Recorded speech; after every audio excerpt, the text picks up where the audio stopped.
I decided to make a grass-touching button for when I play video games, and here's why. Numerous unconfirmed sources have indicated that when I game, I get a little too into it. I actually have some of that hate mail here right now.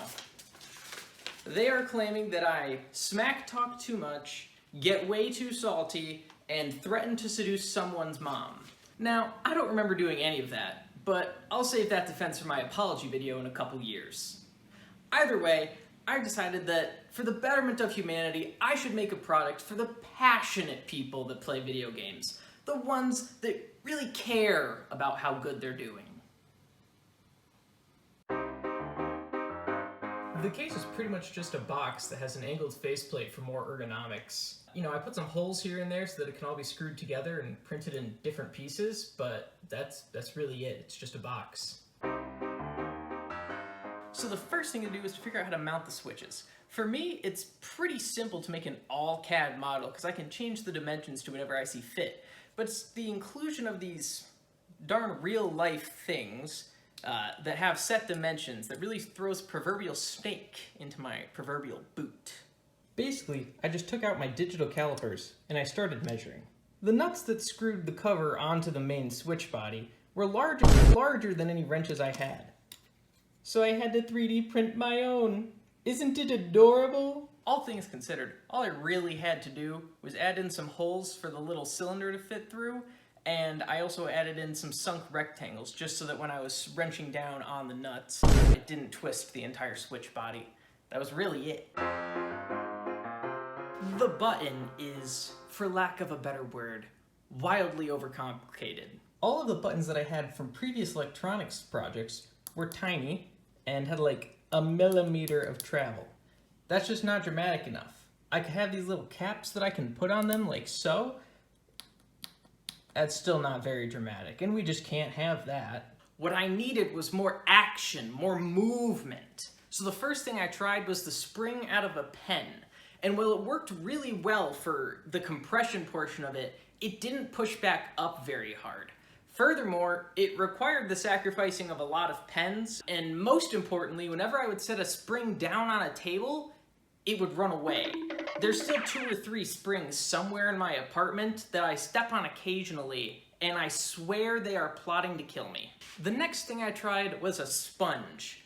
It was recommended to me by a friend. I don't really know even why I humored it. Like, it's not that squishy, and it really didn't work, which in retrospect is not that shocking. So as I usually do when I'm thinking, I came over to the fridge for a snack, but that's when it hit me. Magnets. When powerful enough magnets are brought close to each other, they like to align so that both their norths and souths are facing the same way. So right now, these magnets are not facing the same direction. As I bring them close to each other, they're fighting. They don't want to go together. But if I just let one sit, it's kind of similar to a Conga line. It's only going to work if everyone is facing the same direction.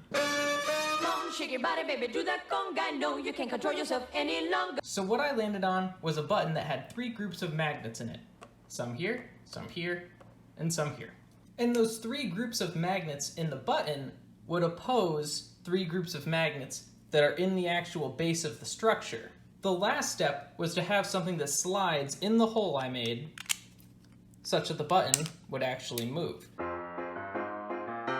Having spent 3.5 years at an accredited university getting my bachelor's in science and electrical engineering, I am qualified to tell you about this next part.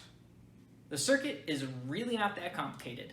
All of the switches are just connected in series, which are then connected to the button in series, which then just circles back to the Arduino. That's all there is to it.